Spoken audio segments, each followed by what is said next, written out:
Veylo, veylo, veylo, veylo, veylo, veylo, veylo, veylo, veylo, dahi garibim dahi. Şala bu kamreşe, veylo, veylo, veylo, şala bu kamreşe, dahi garibim dahi.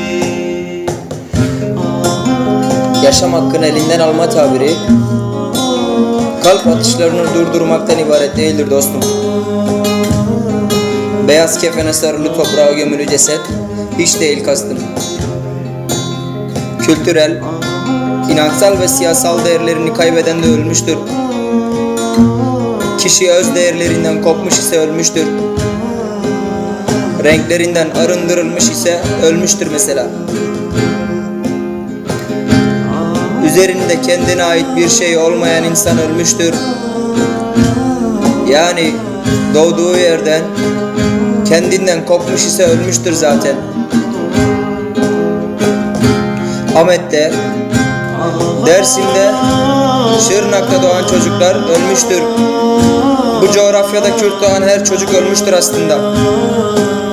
Lice'nin bir köyünde ismi Hemgin konan çocuk tüm resmi kurum kapılarında ölmüştür mesela. Velat da öyle. Yasak bir isimle doğmuştur çünkü. Kendini metropollere hapsetmiş insan da ölmüştür. Ana vatanından kopmuş ise ölmüştür kendi içinde. Eyfel Kulesi ne kadar ihtişamlı olsa da Ahmet surlarından daha cazip değildir dostum. O yüzden dışarı çıkma zorunda bırakılan biri Avrupa'ya iltica ettiği gün ölmüştür. Manevi değerlerine ihanet eden de en acı şekilde ölmüştür. Mütevazi hakikatinden kopmuş, lüksiyata sığınmış biri mutlaka ölmüştür. En modern yaşam şekli bile kurtarmaz onu artık.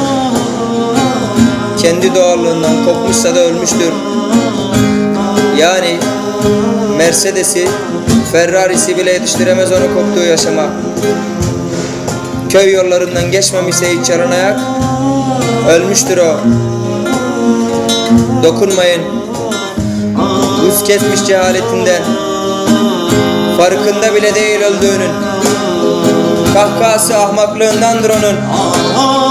Umursamaz olsa da ölmüştür o. Oysa toprak altında yatan nice hayatlar var. Vurulduğu yerde anılarıyla yaşayan. Onları öldü sananlar en dehşet haliyle ölmüştür mesela.